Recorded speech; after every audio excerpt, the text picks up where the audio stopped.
حضور اکرم صلی اللہ علیہ وآلہ وسلم نے ارشاد فرمایا کہ جب ایک بندہ مسلمان ہو جائے اور اس کا اسلام عمدہ ہو، یقین و خلوص کے ساتھ ہو، تو اللہ اس کے گناہ کو جو اس نے اس اسلام لانے سے پہلے کیا معاف فرما دیتا ہے، اور اب اس کے بعد کے لیے بدلہ شروع ہو جاتا ہے، یعنی ایک نیکی کے عوض 10 گناہ سے لے کر 700 گناہ تک ثواب، اور ایک برائی کا اسی برائی کے مطابق بدلہ دیا جاتا ہے، مگر یہ کہ اللہ تعالیٰ اس برائی سے بھی درگزر کرے اور اسے بھی معاف فرما دے، یہ بھی اس کے لیے آسان ہے۔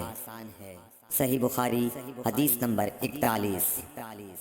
رسول اللہ صلی اللہ علیہ وسلم نے فرمایا کہ تم میں سے کوئی شخص جب اپنے اسلام کو عمدہ بنا لے، یعنی نفاق اور ریا سے پاک کر لے، تو ہر نیک کام جو وہ کرتا ہے اس کے عوض 10 سے لے کر 700 گناہ تک نیکیاں لکھی جاتی ہیں، اور ہر برا کام جو کرتا ہے تو وہ اتنا ہی لکھا جاتا ہے جتنا کہ اس نے کیا ہے۔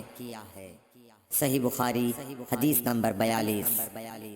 رسول اللہ صلی اللہ علیہ وسلم ایک دن حضرت عائشہ رضی اللہ تعالی عنہا کے پاس آئے۔ اس وقت ایک عورت حضرت عائشہ رضی اللہ تعالی عنہا کے پاس بیٹھی تھی۔ آپ صلی اللہ علیہ وسلم نے دریافت کیا، یہ کون ہے؟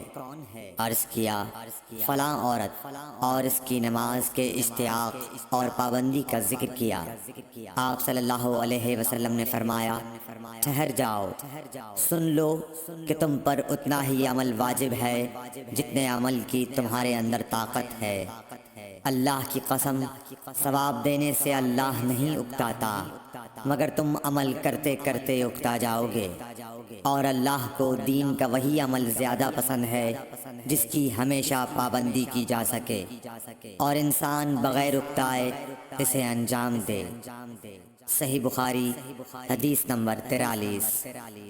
رسول اللہ صلی اللہ علیہ وسلم نے فرمایا، جس شخص نے لا الہ الا اللہ کہہ لیا اور اس کے دل میں جو برابر بھی ایمان ہے، تو وہ ایک نہ ایک دن دوزخ سے ضرور نکلے گا، اور دوزخ سے وہ شخص بھی ضرور نکلے گا جس نے کلمہ پڑھا اور اس کے دل میں گیہوں کے دانے برابر خیر ہے، اور دوزخ سے وہ بھی نکلے گا جس نے کلمہ پڑھا اور اس کے دل میں ایک ذرہ برابر بھی خیر ہے۔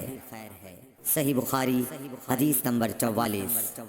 ایک یہودی نے حضرت عمر بن خطاب رضی اللہ تعالیٰ عنہ سے کہا کہ اے امیر المومنین، تمہاری کتاب قرآن میں ایک آیت ہے جسے تم پڑھتے ہو، اگر وہ ہم یہودیوں پر نازل ہوتی تو ہم اس کے نزول کے دن کو یوم عید بنا لیتے۔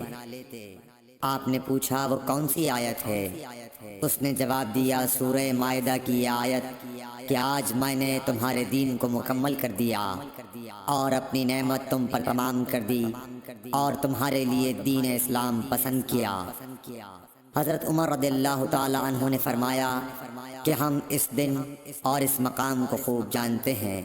جب یہ آیت رسول اللہ صلی اللہ علیہ وسلم پر نازل ہوئی، اس وقت آپ صلی اللہ علیہ وسلم عرفات میں جمعے کے دن کھڑے ہوئے تھے۔ صحیح بخاری حدیث نمبر 45۔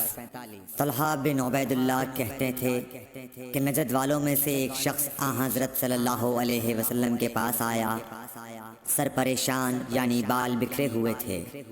ہم اس کی آواز کی بن بناہٹ سنتے تھے اور ہم سمجھ نہیں پا رہے تھے کہ وہ کیا کہہ رہا ہے، یہاں تک کہ وہ نزدیک آن پہنچا جب معلوم ہوا کہ وہ اسلام کے بارے میں پوچھ رہا ہے۔ حضرت صلی اللہ علیہ وسلم نے فرمایا کہ اسلام دن رات میں 5 نمازیں پڑھنا ہے۔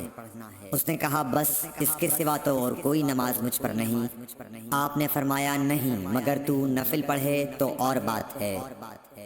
حضرت صلی اللہ علیہ وسلم نے فرمایا، اور رمضان کے روزے رکھنا۔ اس نے کہا، اور تو کوئی روزہ مجھ پر نہیں ہے۔ آپ نے فرمایا، نہیں، مگر تو نفل روزے رکھے تو اور بات ہے۔ طلحہ نے کہا اور آن حضرت صلی اللہ علیہ وسلم نے اس زکوٰۃ کا بیان کیا۔ وہ کہنے لگا کہ بس اور کوئی صدقہ مجھ پر نہیں ہے؟ آپ نے فرمایا نہیں، مگر یہ کہ تو نفل صدقہ دے تو اور بات ہے۔ پھر وہ شخص پیٹھ موڑ کر چلا گیا، یوں کہتا جاتا تھا، قسم خدا کی میں نہ اس سے بڑھاؤں گا نہ گھٹاؤں گا۔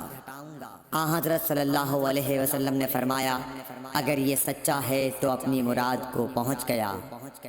صحیح بخاری حدیث نمبر 46۔